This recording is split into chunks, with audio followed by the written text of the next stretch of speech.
Patch 3.2 was released today for Xbox One, PS4, and PC. In this video, we are going to break down some of the more important bits, and I'm going to give you my thoughts on them and whether or not there are some good changes in these patch notes or not. Going in order of the notes themselves, the first thing we see is BAM! This skin looks great. He's a motorcycle rider, which is really cool. Kind of weird now that I think about it, because we don't have motorcycles in the game, but whatever. We can't tell if he has any back bling in this photo, which is a shame. I really hope he does. I think the back bling is a cool feature. I bet you can expect a lot of Rustlord players to be hopping over to the new bad boy skin in town after this is released.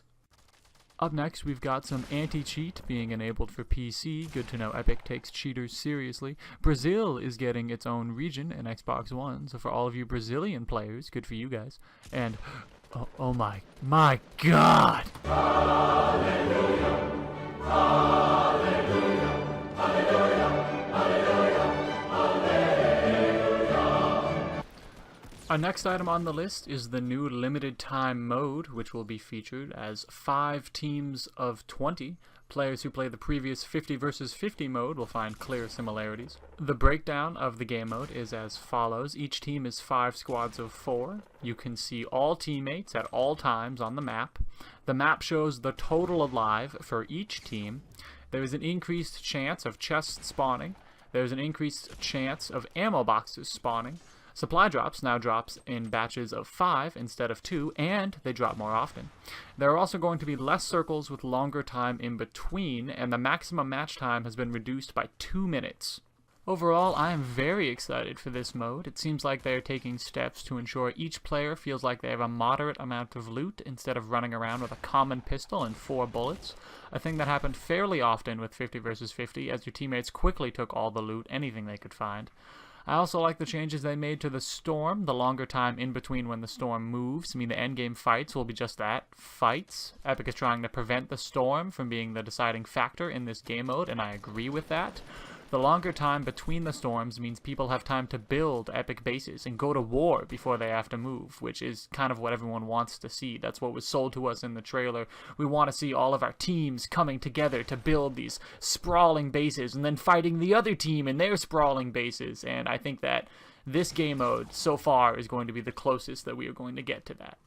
The next item on the list is something I was very excited to see, as I was talking about it with a Redditor just a few days ago. Reddit user Chevap. I'm not sure how to pronounce your name. I hope I'm doing that justice, man. I hope one of those was correct. He said at the time that detecting whether or not a player had shot out a skybase would be almost impossible, and at the time I agreed with him. Thankfully, Epic and their power of the Unreal Engine have proved us both wrong. In patch 3.2, players will now receive kill credit for impulse grenades and kill credit for being the one who knocked a player off a platform. This is one change I am very happy about, as I never thought that we would get it. I'm going to brush through these next few major bug fixes. Fixed players not being able to jump the same height depending on 30 or 60 FPS. I don't know why anyone would have been playing on 30 FPS when 60 FPS is an option, but I'm glad they worked this out anyway. Auto sprinting randomly has been fixed. No longer will you uncontrollably run without being able to stop.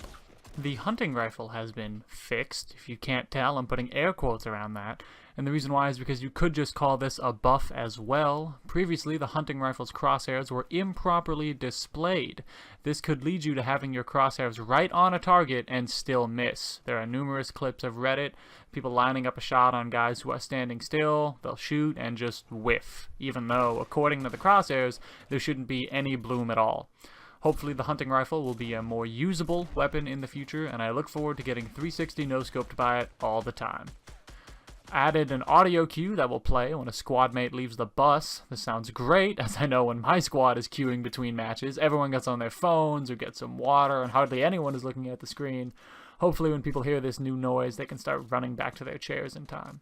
Alrighty, but that's going to do it for me today, and that's going to do it for patch 3.2. I will leave the full patch notes in the description below, as there are some things I didn't cover, like all of Save the World. But there are also some Battle Royale notes that I felt were very minor and not worth covering here. One thing I didn't see in the notes that I would have liked to have seen is the rotating stairs glitch. That has been a problem for a few patches now, and I know it has caused myself and many other players lots of games. I can't tell you how many times I've been trying to run up a hill or someone's shooting at me and I want to put down some stairs and they'll just go down sideways. And then I get shot. It's not fun. So hopefully they fix that. But otherwise, if you enjoyed the video, feel free to leave a like and a comment telling me what you enjoyed. And if you didn't enjoy it, tell me why in a comment so I can make it better. The skin is going to be coming with black blah blah blah blah blah blah blah blah blah blah blah blah blah blah.